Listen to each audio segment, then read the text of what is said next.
guests and callers, and not necessarily those of this station, its staff, management, or sponsors. It's Monday night at 9 p.m. and time for Sex Talk with the Siegel Brothers. Dr. Ricky Siegel is a certified sex therapist, educator, and supervisor, and his brother Larry Siegel is a clinical sexologist and certified sexuality educator. The Siegel Brothers are here to answer all your questions about sex and sexuality, but we're unsure who to ask, including questions you didn't even know you had. They will also welcome guests from around the globe to talk about a wide variety of topics and issues within the fascinating world of sexuality. Thank you for joining us, and welcome to Sex Talk.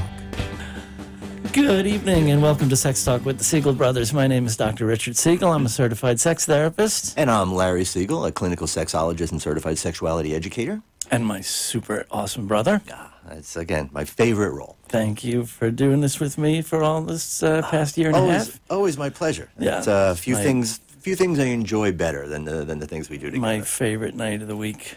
We did have a little joy this weekend. We met our new first cousin, twice removed. Welcome to the world, Hamilton, Sorota, and big love to Harrison. Yes. Harrison. And Susan and Terry, we love you very much. Yes, absolutely. And greetings, thank you. Baby. Thank you for joining us. If you're listening on the radio in South Florida, we are on 95.3 FM and 1470 AM, if I could speak. We're also streaming live on Facebook. If you're watching, hello. Hey. Thank you for joining us. Yes. I hope our Palm Beach State College sex ed students are watching. And psychology hello. And drug. Pleasure to have you, especially our dual-enrolled high school students. Yes, indeed. You guys yes, are indeed. awesome. And everybody can join our conversation tonight. The phone lines will be open and available. And they you won't can be. Oh, no, I'm sorry. They won't be. We do have a guest. That's right. We're going to continue our conversation with the wonderful Greg Pizzi. I misspoke. Yes, you did. But you can get in touch with us by hitting that little send email button on the Facebook page for Sex Talk with the Siegel Brothers and comment, and our awesome producer, Freddie, will put it up on the screen so we can see your questions and comments. Yeah. So definitely join us. Yeah. And so while we are waiting for our guest, what's been new and exciting this past week? What's the week in sex? I haven't heard much. Well, that in and of itself is a statement. Yeah. Not much going on in the world of sex this week. No, of course. There's always something going on. I've just been, too busy. Yeah. Well, again, we know it's still being political. It's still being just thrown about. Again, the thing that makes our skin crawl very often is, unfortunately, there seems to be more, I think, embracing of this concept of sex addiction and porn addiction, which we do rail against. And I think it's more of a function of that kind of erotophobia that sort of characterizes this society, that if it feels good, we're afraid of it. Yeah. If it's about sex, can't do it. Well, we got past the sex is only for making babies and do it quick and hope it takes, you don't have to do it again until it's time to make another baby. That sex is for pleasure too, but that's a pretty qualified but. Not too much. Right. You don't want to get too crazy. Right. You don't haven't we even heard people say, and actually this is a Carnes thing. You remember that part of that whole sex addiction, where that all came from, one of their core values is, sex can be for pleasure, but there are obvious limits. Yeah, like obvious to what who? Does that mean? What does it mean? And who sets those limits? These kind of things that if you have sex to improve your mood, that's a sign of addiction. I think that's a sign of healthy coping. Absolutely. Right? Why is having sex because you're bored or because you're feeling down? Why is that a bad thing? That's an awesome thing. But you got to remember, these are also the same people that are coming from this place of if you drink alcohol with the intention of changing the way you feel, they consider that problematic. If you take any kind of drug to change the way you feel, it's a problem. Unless, Why of do course, you take a drug? Unless, of course, it's a prescription. Oh, Why do people take antidepressants? Why do people take anxiolytics? Why do people take any of their drugs? So, it just makes me want to crawl up a wall when I hear these people talk, and they think they're sensible, and they think they're logical, and they think they're rational, and they're not. But look at us, 30 years, we're still wanting to pull our hair out over this. Well, right? You got to stay in the fight. When are we going to catch on? Stay in the fight. Hey, there's, we have the I don't know about advantage, but I think we're very fortunate in that we have a lot more people that are on this side of the wave. There are more and more people that are being vocal. There are some amazing researchers that are showing, empirically based studies and evidence that that stuff doesn't hold water. No, of course not. And as a therapist, I've said it a million times. You don't call the symptom the disease, right? And call it a day, right? And then, as we've talked about before, you also basically put it on hold, and you make sure that that disease, quote unquote, stays in place and characterizes the relationships, their life forever. That's the new permanent. Mm-hmm. Yeah, that's right. So, we have our guest tonight calling in. Greg is on the phone. Dr. Pete C., welcome back. Can you hear us? Can you hear us? Guys. Yeah, there he is. I can see you and hear you. Excellent. It's a little out of sync. I'm sure it'll click in a second, but we're glad to have you back. Our first time went by so quickly. We were talking about teletherapy, and then we got distracted with that nonsense with baby, it's cold outside. Yeah. And we just wanted to have you back because you've got a lot to offer and a lot of experience, and we were just getting started talking about what we usually end up falling into talking about, men and men's role in healthy sexuality, and most importantly, men's prevention of sexual violence. Sure. And we know, I don't go through your whole introduction again, but suffice it to say that Greg is a brilliant sex therapist down in the Biscayne area of Florida, in Miami, and he was saying how he's doing primarily teletherapy these days. But if you could, I know you also have a very rich experience working with offenders, and I'd love to hear your take, Greg. Is that just men? Really, how do you compare and contrast, quote unquote, normal men with men who offend, and where's that line, and where's the scripted behavior for the quote normal men that often pushes them over that line? Sure. And if I can throw in, on top of that as well, Greg, can you maybe look at this? Is there kind of a continuum of this masculinity and this sort of male sexual behavior where we can sort of put that on, just some sort of range with, not offending to offending? Do they work? Do they kind of blend into each other? Is there a continuum here? Well, there's a big mouthful. What do you think, Doc? Go. Well, of course, each case is different, and everyone's etiology is different in terms of offenders' beginnings in their offense history. However, one of the biggest components that we find in sexual offenders is lack of empathy. Right. Mm-hmm. Mm-hmm. And and that's one of the things that I was actually thinking of when I'm kind of conceptualizing of this kind of continuum, because I think that's a really, really big piece. And I think that's something that a lot of men do sort of struggle with in their relationships, whatever kind of relationship that may be. Can you say something else about that? Yeah, I would agree. I think it says everything because in the sex offenders that I've worked with in the past have been heinous crimes, ranging from rape to murder to a combination thereof, and often with minors, and often repeated incidents that began, quite frankly, when the offenders were youth themselves. So the issue of masculinity is almost doesn't even come into the picture because there's such a serious disconnect from the ability to put oneself in another's shoes and to feel what another person's feeling, that that issue of who's the leader or who's the assertive one almost doesn't really come into play. However, as we've seen recently in social examples, we've been talking about recently these situations of date rape / Christmas songs / who said what. It gets to be more of a fine line. Yeah. And, it makes me think of, I think it was our friend in Washington, Mike Vigorito, who was the first time I heard someone refer to a sexual narcissist. A guy who's not a narcissist, doesn't meet any of the diagnostic features of a narcissistic personality disorder, except when it comes to sex or when they're aroused. Then you see a complete lack of partner empathy, a complete sense of entitlement, that they're owed sex. You know, these are the features that I think you see in a lot of offending behavior. And I think date rape in many ways is even more potentially damaging, because when you have a psychotic rapist, you can see the pathology. And you can separate from it. Right. The date rapist is supposedly that normal guy who's just following some script that he's gotten his whole life, that this is the way you're supposed to act on a date. So, yeah, and Greg, you know, when you were talking about some of those things too, my first thought was, you know, we're talking about personality disorders here. We're talking about psychosis.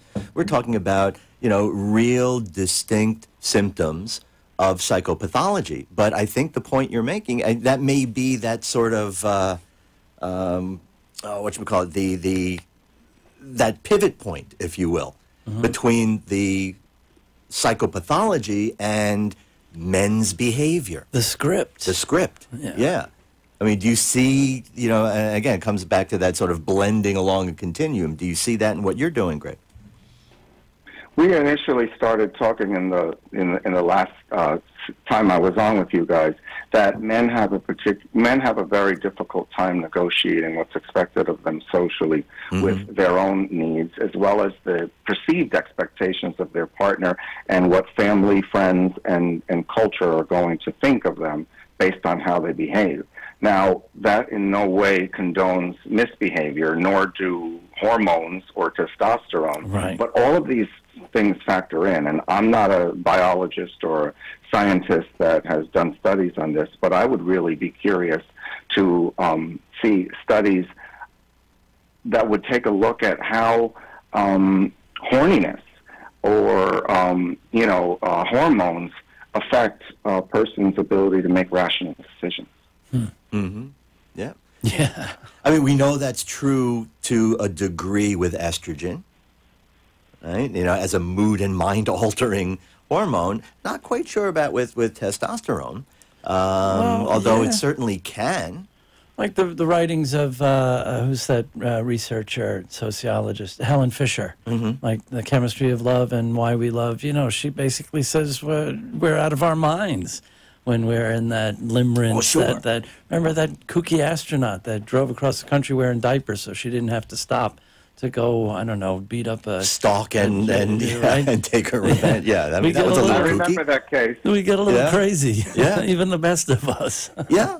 I mean, it really does. I mean, there is, you know, infatuation, being in love. It's almost a disease state. The hormones, the PEA that run amok in the brain when we are falling in love, that is during the first 12 to 18 months of a relationship, literally cause us to go out of our minds. We do things, we say things that we would have never said, nor will we ever say again after that first year and a half or older.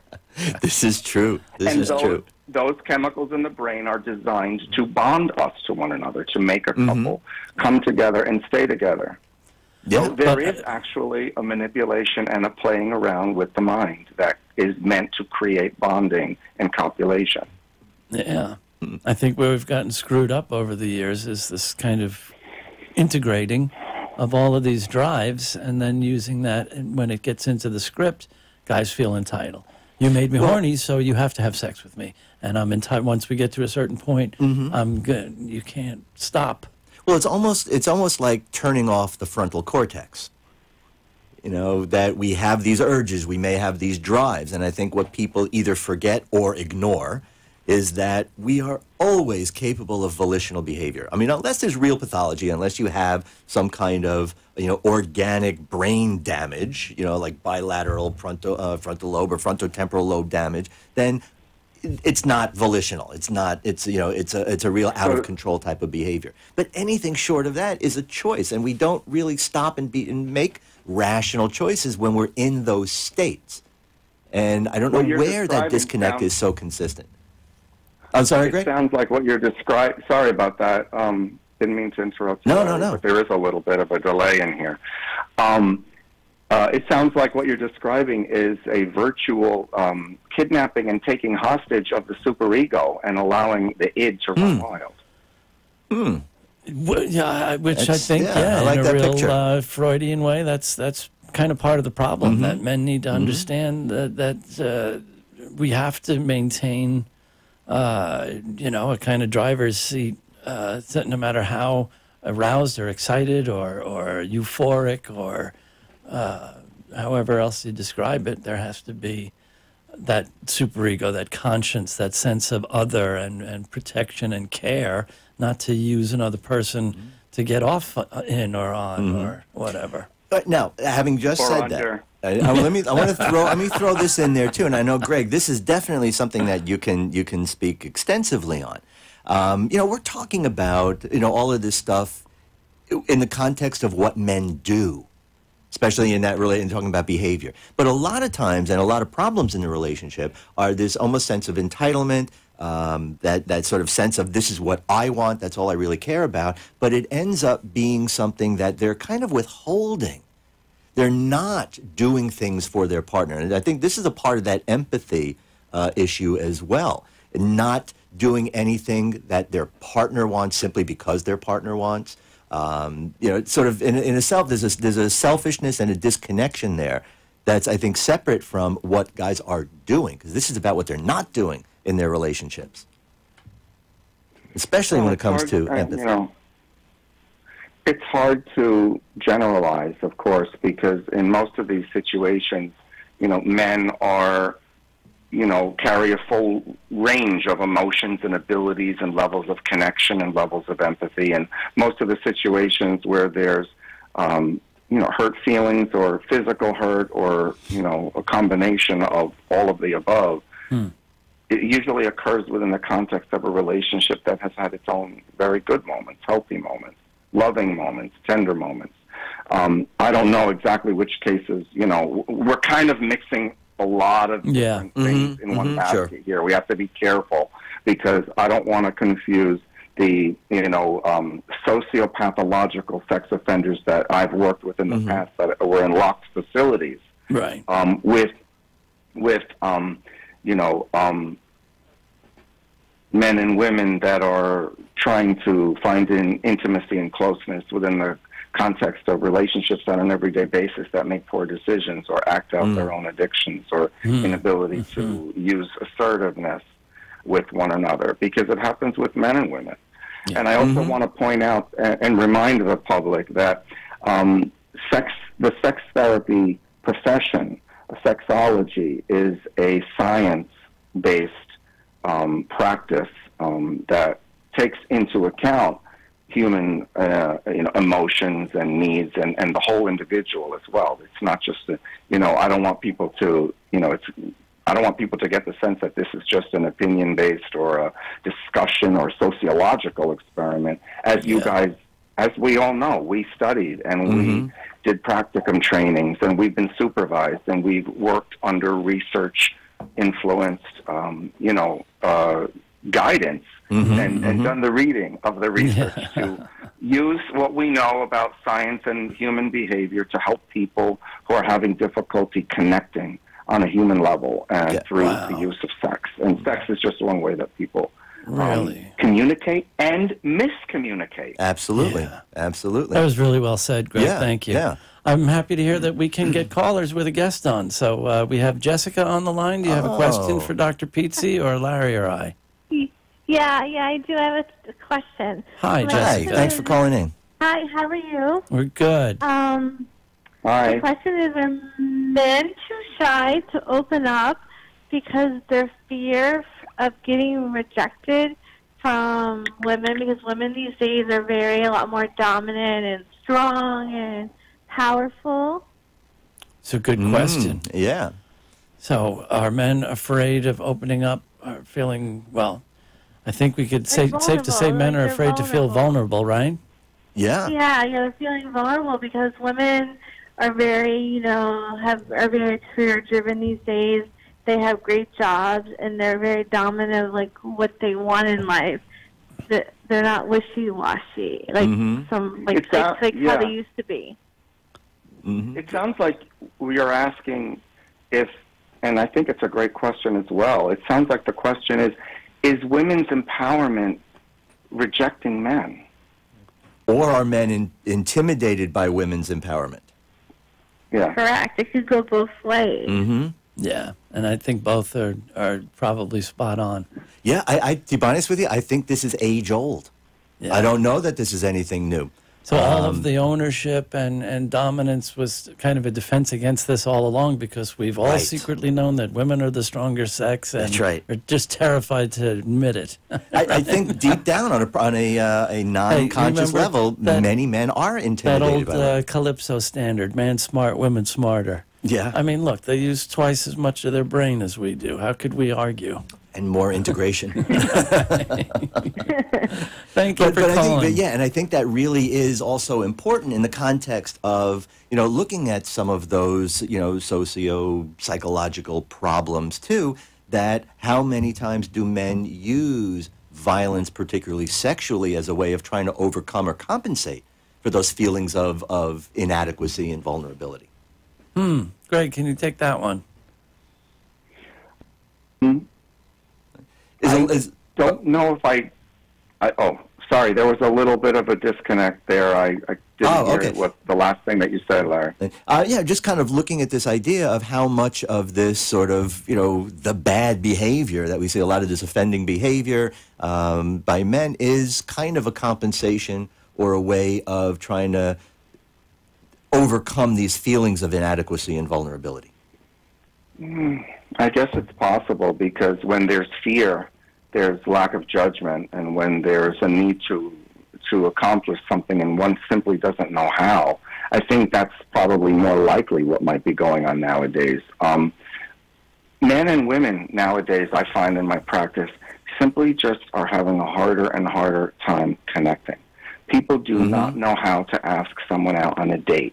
I have had patients more and more recently asking me, what do you say when you like someone? What do you say to the person? Right. And I would find myself in sessions with patients literally like saying, role playing. you say hello. Yeah. You say hello.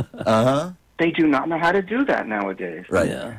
These millennials, these younger people now, it's extremely scary. They do not know how to connect, men and women alike. And I've had men telling me, to Jessica's question, men tell me, I just don't know what to say anymore. If I'm nice, and if I say, hey, how are you? What's your name? I get the same reaction as if I say, hey, what's up, babe? You're looking sexy. Right. And people are starting to really get desperate and feel hopeless and increasingly lonely. Yeah. It is odd that the more sexualized everything becomes, people are not having sex as much. Relationships don't seem to last as long. Well, again, it depends on how you look at it. You could also look at it saying that relationships are lasting longer, yet there are very few relationships being had. Those that are maybe lasting longer. And I think there is a lot of this disconnection. And with men especially, and again, I'm coming back to this ego, because I cannot discount the impact of just the generalized male ego in a lot of this kind of behavior. And I get worried when I read about groups that are growing and getting bigger, like these incels. Are you familiar with that group, Greg? Incels? No. I guess that's short for involuntary celibate. Celibate. These are these angry guys that feel entitled to, basically do what they want because they're bitter and resentful because they can't get laid. And it's women's fault that they can't get laid. Right. Not that they're a-holes. Right, exactly. Yeah. Right. There, I think there's a lot of this kind of, again, just compensatory behavior. Right? So what does it mean, to moving into this new year? What does it mean as we move future and toward the end of the show here, to embrace a healthy masculinity? Is there a direction we can help move people in? Well, I think that the direction we need to go is actually increased empathy and understanding, because people are not a-holes for the most part. I think that they play the part very well, though. because people don't know how to connect and how to communicate. So they really start grasping for straws and acting in all kinds of ways that don't achieve what they want. I really think there's got to be increased communication, openness, and ability for people to talk about how they feel and the frustrations of loneliness. And this show is one of the ways that that can start to happen with people as people become more aware that it is okay to talk about these things. Some people might see the name of your show and get intimidated by saying, oh, that show's not for me. I don't have sex. I don't know anything about sex. Yeah. So, not that it's not that we need to change the name of the show. No, but I hear your point. People are not having sex. You made a great point. People are not having sex. And the more we have the apps and the electronic technology, that does not mean that people are connecting more. No, and I think a lot of connections people are making are kind of delusional. Well, remember, I know we're going to have to close pretty soon, but remember the big Ashley Madison scandal? Not just the bust of how many tens of thousands of guys were outed, but that almost all the women don't exist. Yeah. They're computer, what do they call them, profiles. That's really scary. Big business. Yeah, it really is. And when you look at all those websites and things that are out there, I mean, Ashley Madison is old news now. Sure. Right? But, again, these relationships, quote unquote, that people have. Oh, I've never loved anybody. I've loved this person and I've had the best relationship I've ever had for the last 3 years, but I've never met them. I've only seen the picture they sent me, but this is the love of my life. It's kind of delusional. Which is very lonely. Yeah, but it does speak, I think, to this disconnection and this lack of empathy. Right? So with our final minute, looking at how men can maybe take a step closer to experiencing empathy in their relationships. One or two keys. What can guys do to kind of help that? Talk to your partners. Talk to your family. Talk to your friends. Try to not be exactly, Ricky. Try to not be afraid. Try to speak up and say, hey, you know what? I don't know what to say to this girl I'm going to see tonight. I really like her. I don't know what the heck to say. Yeah. And open up a conversation. And we all have to be compassionate to one another. And you guys are doing a great job of opening up that flow of communication. And I hope that people will continue to benefit. Thanks for joining us again. And I just want to throw one quick thing in there, too, because in order for this to really also to happen, guys have to be willing to take a risk. And that risk may be rejection. That risk may be that they don't want what you have. But if we're not willing to take that risk and open up, it's never going to happen. Well, thanks so much, Greg. Really, and thank you. Thanks to everyone for listening, and thanks for the call in. And please hit that like button and share us on Facebook. And join us next Monday and every Monday, 9 o'clock on the East Coast for Sex Talk with the Siegel Brothers. Yes, indeed. Thank you. Have a great week. Take care, Greg. Bye, guys. Thanks again.